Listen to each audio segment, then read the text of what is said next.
ممشى تبوك. بالله شوفوا بلدية تبوك وش كاتبين.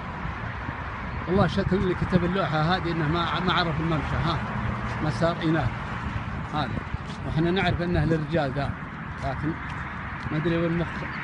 ها والمسار الثاني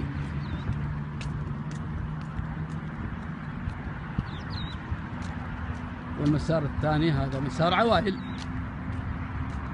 أجل الرجاجيل وين يمشون؟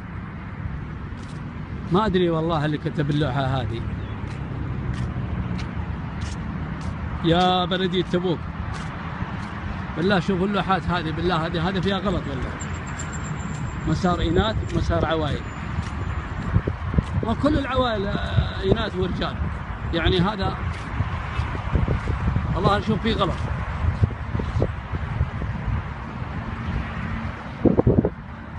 سيد بن عبيد أبو فارس. ملاحظة هذه عاد الحكم للجمهور.